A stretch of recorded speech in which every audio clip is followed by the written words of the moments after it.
Assalamualaikum warahmatullahi wabarakatuh. Selamat pagi rekan-rekan dan dosen pengampu.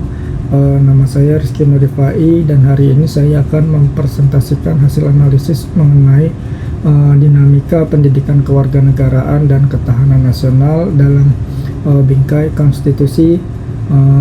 Materi ini merupakan rangkuman kritis atas identitas dan instrumen pembangunan karakter bangsa.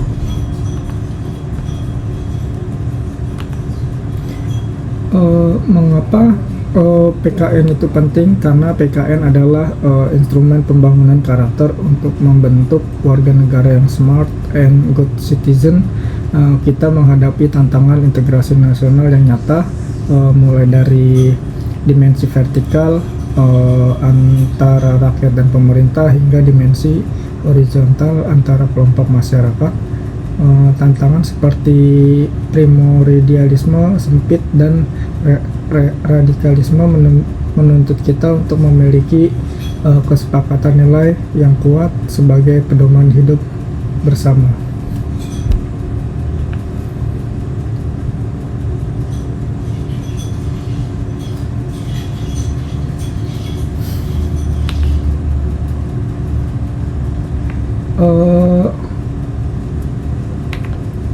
Dalam pembangunan nasional kita selalu berhadapan dengan ATHG, ancaman seperti terorisme, tantangan ekonomi global, hambatan internal seperti KKN, dan gangguan sosial berupa hoax adalah realita yang harus kita mitigasi agar ketahanan nasional tidak goyah.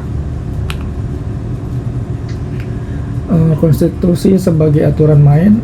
Untuk menghadapi tantangan tersebut, negara memiliki konstitusi sebagai aturan main tertinggi.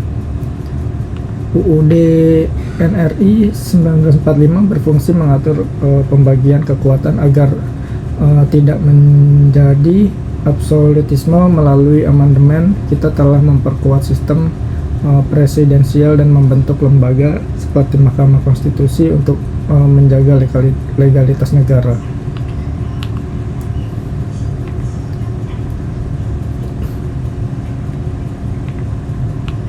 Hubungan antara kita sebagai warga negara dengan negara adalah sebagai kontrak sosial. Kita memiliki hak mutlak seperti hak untuk hidup, namun kita juga punya kewajiban pokok untuk bela negara dan menghormati HAM orang lain. Penting untuk diingat bahwa hak kita dibatasi oleh hak orang lain. Oleh karena itu, hukum harus ditegaskan secara adil agar tidak tercipta otoriterisme maupun anarki.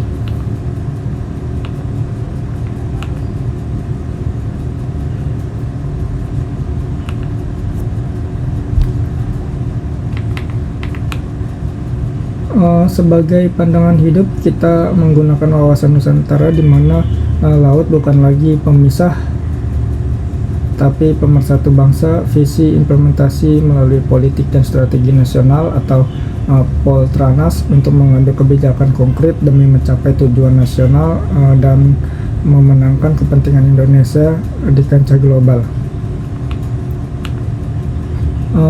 Kesimpulan dan rekomendasi sebagai penutup, ketahanan nasional bukan hal yang kaku melainkan dinamis sesuai perkembangan zaman. Esensialnya adalah kemampuan kita untuk tetap teguh meskipun dihantam badai krisis. Rekomendasi saya, kita harus memperkuat komitmen pada HAM yang berlandaskan Pancasila dan menjaga keseimbangan antara hak dan kewajiban asasi. Terima kasih atas perhatiannya. Assalamualaikum warahmatullahi wabarakatuh.